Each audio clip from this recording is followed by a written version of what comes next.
High, welcome to my channel. দিনটা ছিল আমার মা বাবার অ্যানিভার্সারির দিন, আর আমরা সেই জন্য ঘুরতে যাব বলে প্ল্যানিং করেছিলাম। সেই জন্য একটু সাজুগুজু করতে শুরু করলাম। তো প্রথমে আমি ইউজ করলাম পন্ডসের এই লাইট ময়েশ্চারাইজারটা, তারপর আমার ফেভারিট লোটাসের রিজুভিনা। এটা ইউজ করে নিলে কোনো মেকআপের প্রয়োজনই হয় না, আর সচরাচর বাইরে যাওয়ার সময় আমি এটা ইউজ করি আর মিনিমাম মেকআপ করার চেষ্টা করি। রিজুভিনাটা ভালোভাবে অ্যাপ্লাই করার পর আমি ইউজ করছি দুটো লিপস্টিক। সচরাচর আমি দুটো লিপস্টিকই ইউজ করি, মানে এই দুটো লিপস্টিকই ইউজ করি। এটা হচ্ছে সুগার পপের একটা লিপস্টিক আর মাই গ্ল্যামের একটা লিপস্টিক। ব্যাস, আমার মেকআপ অলমোস্ট কমপ্লিট হয়ে গেছিলো। তারপর মনে হচ্ছিল আমার স্কিনটা একটু বেশি অয়েলি লাগছে, সেই জন্য কম্প্যাক্ট প্রথমে ভাবলাম ইউজ করব না, তারপর একটু কম্প্যাক্ট ইউজ করে নিয়েছিলাম। ব্যাস, কমপ্লিট হলো আমার মেকআপ।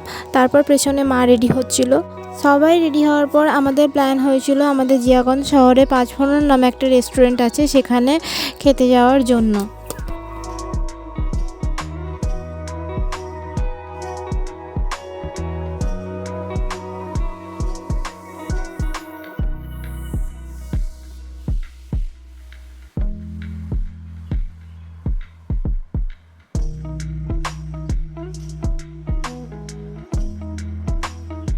তারপর আমরা রেস্টুরেন্টে পৌঁছে খাবার অর্ডার করে বসেছিলাম, কিছু ফটো তুললাম।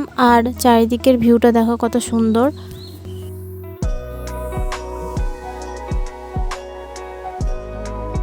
আজকে আমরা অনেক কিছু অর্ডার করেছিলাম, পুরো স্টার্টার থেকে মেন কোর্স পর্যন্ত। প্রথমে স্টার্টারে ছিল ফিশ কাটলেট আর ফ্রেঞ্চ ফ্রাই, এটা খেতে দারুণ ছিল।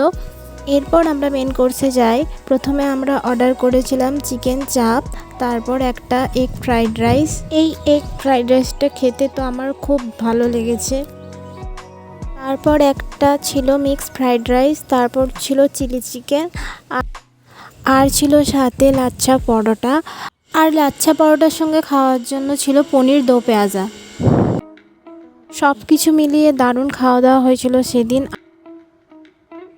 আমি খেয়েছিলাম এগ ফ্রাইড রাইস আর চিকেন চাপটা, কিন্তু চিকেন চাপের থেকে আমার চিলি চিকেনটাই খেতে বেশ ভালো লাগছিল।